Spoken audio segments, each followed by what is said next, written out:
All right, welcome back to a brand new video of the Target Individual Program, Target Individual Experience. So yes, the New York Predator Department, as Pam came home, started using their sirens. But like I said, I was born for this. Let's go. I'm gonna always expose them. Now here's another expose. Again, this is not breaking news, but it might be breaking news for the brain dead Negropeans. Okay, and not quite understanding what is being done and how racist the New York Predator Department are. On top of that, too, I was very surprised at Pam. And I'm gonna tell you guys why. So I was reading an article from the ACLU in which they have been investigating the New York Predator Department use of metal detectors in school, right? So in New York City, the schools that are subjected to metal detector search almost 100% of the time is schools in which the majority of the students are Black and Latino, with 68% being Black students of all student bodies. Okay? Again, I want you to understand what's going on. All right? Now they'll claim, as Pam said, as I was telling her this, she's like, well, more Black kids are in gangs. Really? So Black kids and Latino kids make up the majority of students in New York City, right? She's trying to tell me that the vast majority of our kids are in gangs, right? That's the vast majority of our children are in gangs. Really? So white children is not in gangs too? White children don't have weapons? Huh? Right? So then she goes, and again, this is the mindset of the Negropeans, right? Then she says, well, more Black students are caught with weapons than white students. Duh. And why do you think that is? Right? If the majority of the students in New York City school system, in the schools in which there's metal detectors and where they're subjected to metal detector searches, are Black and Hispanic kids, right? Compared to white kids in schools in New York City where the predominantly student body is white. Of course those numbers is going to be high. And it's going to be astronomically higher, as if white kids don't carry weapons, right? We know that white students do more drugs than Black and Hispanic kids put together. Okay? So let's say if they don't find as much weapons, but guess what they'll find? More drugs, right? So when the ACLU asked the NY Predator Department for the data on the use of metal detectors in schools,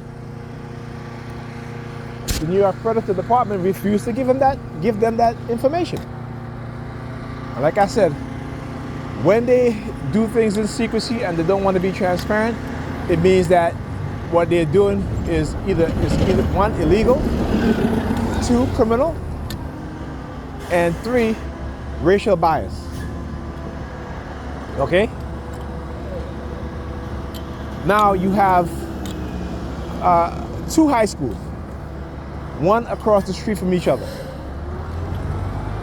One in which the predominant student body are Black students and Hispanic students, and then the one across the street is white students. Okay? In a year, right, there were 200,000 searches of students in that school. Okay? 200,000 searches of students in that school. And the white school across the street, you had 0 metal detector searches. Okay? 0. All right? So again, I'm not saying this just to say this. I'm not, accusing anybody. You know what I'm saying? I'm not making shit up. Right? You can go look it up yourself. Right? All across America, we know that white children and young white men and middle-aged white men are most likely to commit mass murder. But I don't okay? like it when In cities and towns across America where you have predominantly white student bodies in terms of in the educational system, where it's more likely that white students are most likely to commit mass murder, mass school shootings, they're not searching these kids. There are no police in these schools, right? Okay, and if there are school safety officers, they're not beating up the white unruly kids, right? But they're beating up our kids. They're slamming our teenage girls on the floor, right? They are basically chokeholding our teenage boys, right? They're punching, fighting, assaulting our teenage boys, not the white ones. Not the white ones, okay? And the fact that you have black people, particularly black women, who think that it's perfectly okay for this disparity to happen. Because we know in schools in which, again, you have predominantly black students and Hispanic students, we see that the vast majority of teachers in there are white men, white women, and then black women. And in classes where you have black women will engage in the same type of bias as the white male and female teachers. They will punish black kids harsher than even Hispanic kids. Okay? And again, why is that? Just like on the police force where you see these black police officers, they will treat their own black people, okay, worse than the white racists do. Why is that? Why is that?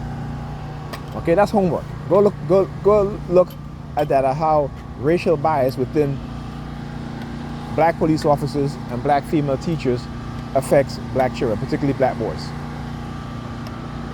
Okay? And you tell me that there's no such thing as brainwashing and that people's subconscious mind as well as conscious mind can be manipulated, right? You tell me that.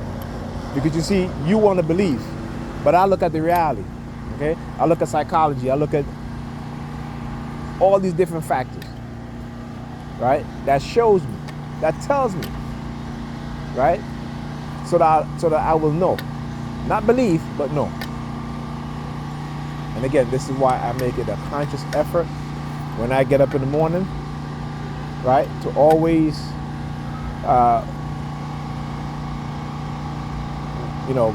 if I'm online, post positive images of black people, black men and black women, black children, post positive messages, post positive news stories, right? Post images of black family, of nucleus black family, the heterosexual black family. Again, I have nothing against, gay family, what have you, right? But I understand that there is an agenda against black people, and particularly against black family. I understand there's an agenda against black men, black young boys and young girls, and black women. But the vast majority of my people, black people, don't want to even recognize it. Like I was telling Pam, I said, I was telling my son, I said, look, there's another story again, not a story, but another news report that came out of a young black teenager who was invited to his white friend's party, and they killed him. Like, how many times are we going to hear these things before we start to as black people, and as not just the black, but the Nigerians actually, to understand that you have to teach your son certain things. That you need to call those parents and say, look, anything happened to my son, I'm gonna hold you responsible. I'm not sending my son over to you unless I know that he's gonna be protected, that he's gonna be safe, he's gonna be okay.